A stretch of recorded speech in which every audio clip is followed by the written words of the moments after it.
Hi, welcome back to my channel. Today I'm going to show you how to make a creamy Dutch apple crumb pie.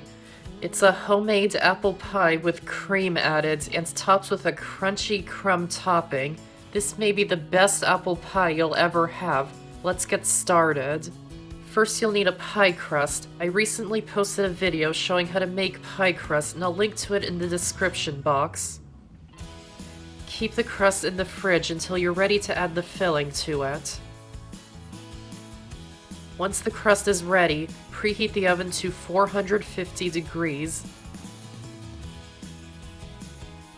If you would like to know how to prevent a soggy pie crust, make sure to check out my video showing how to prevent and fix an underbaked or soggy pie crust.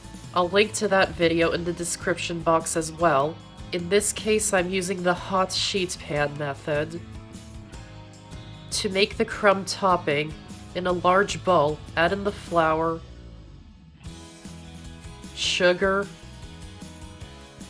brown sugar, cinnamon, and salt, and mix them together until combined. Cut up the cold butter into cubes. Add it to the dry mixture. And use your hands to rub and squeeze the butter into the flour mixture and keep going until it's combined and crumbly.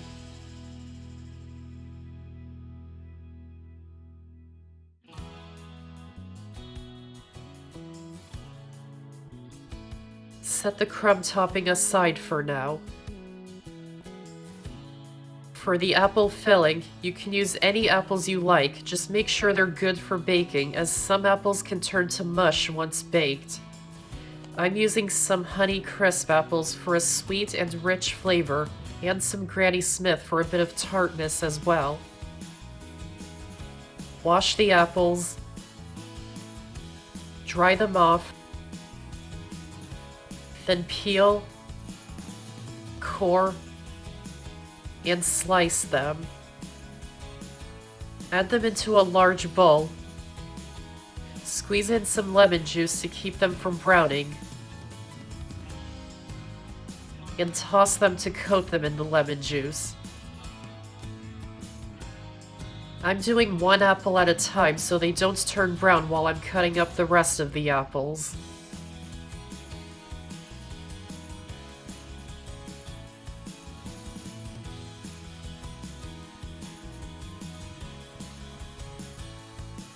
Then into a small bowl, add in the cornstarch, sugar, brown sugar, cinnamon, nutmeg,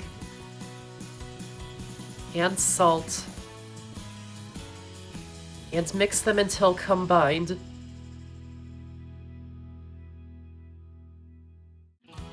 Add it into the bowl with the sliced apples and gently toss them to combine it, trying not to break the apples too much.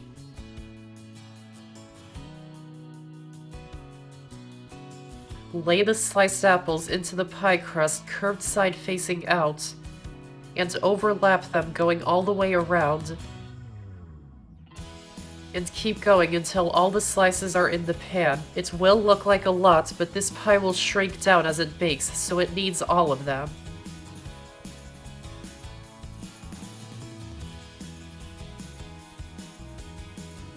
Pour in the excess juice. Cut the butter into small cubes. And dot the top of the pie with it. Then pour the heavy cream all over the top of it. It will flow around all the slices. And add the crumb topping on top of it, letting it mound up high in the center, using all of it because, again, this pie will shrink as it bakes.